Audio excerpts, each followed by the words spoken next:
Again, that breaking news is on the west side, where multiple sources are telling us that 2 students have been shot on a local school bus on the west side. Here's a map of where it happened. It happened at 118th and Blanding Boulevard on the west side. And we have new video just in from the scene.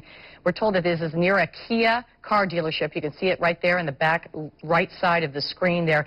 A check cashing place is right in the area, and Lucy's Beauty Salon. The bus involved, you just saw it there in the picture. Again, there's the car dealership and maybe some parents there on the scene. At this point, we don't know how badly the students have been hurt, but we do know they were shot. The scene is at 118th and Blanding on the west side. We don't know the school the students were traveling from, but we are told, again, the bus serves our alternative schools in Duval County, 2 in Northwest Jacksonville and 1 in Springfield. This scene is very, very frantic right now. Lots of commotion with detectives still speaking to students and parents about what happened here. And in just a few minutes, we should be briefed by JSO, who has not yet confirmed that those 2 students have been shot. But again, we're hearing that 2 students have been shot by multiple sources on this school bus. The witness who is joining us now on the phone, her name is Kristen. I talked to one of the kids, and they said a guy just walked by and shot up the bus, and it hit the girl, the one that I seen them put in the stretcher, and apparently there was another person, but I don't know much about that one. This is obviously a very upsetting situation for parents who are just arriving to the scene, trying to figure out what has happened on this bus and if their children are okay. I am being joined by News4JAX crime and safety analyst Gil Smith.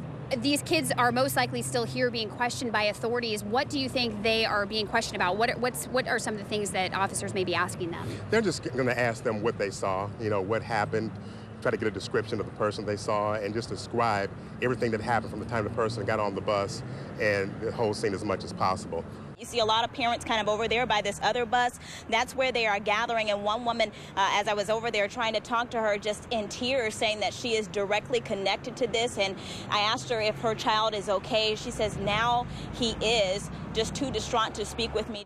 It's unknown as to the relationship between the suspects and the victims at this point. The suspects were said to be 2 black males, possibly in their late teens, one without a shirt. We're currently searching the neighborhood for them now. Pretty large perimeter area that they have been searching in. We don't see the helicopter up right now, but earlier this afternoon, about 20 minutes ago, the helicopter was overhead in that search. And most of the people here in this area driving by, hearing that, kids were shot inside of a school bus, just really in disbelief that something like this would happen in this community. But they're going to continue this perimeter, as you heard our crime and safety analyst Gil Smith say, for quite some time until they can try to track down these 2 suspects. One of those suspects without a shirt. So there is a lot of activity that we cannot see back down these roads. In Katoma, if you just, about a mile or maybe a little shorter than that down this road is where the shooting happened.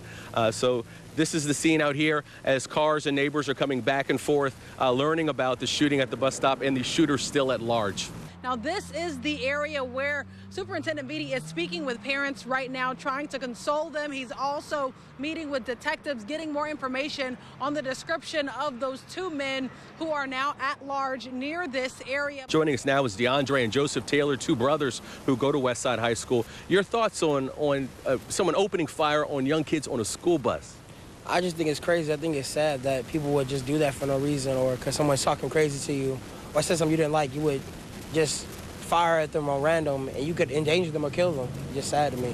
This is Dr. Vitti. He's expected to speak with us in just a few minutes. He's been here for quite a while because parents have been here trying to figure out what's going on with their students. So he's been there talking with them, just kind of giving them some reassurance during what has been a really hectic time for not only parents but for those students who have been on the bus. Sickened by the fact that our children can't be children, that students can't be students, and when we think of a school bus, it symbolizes the innocence of youth and the potential of children.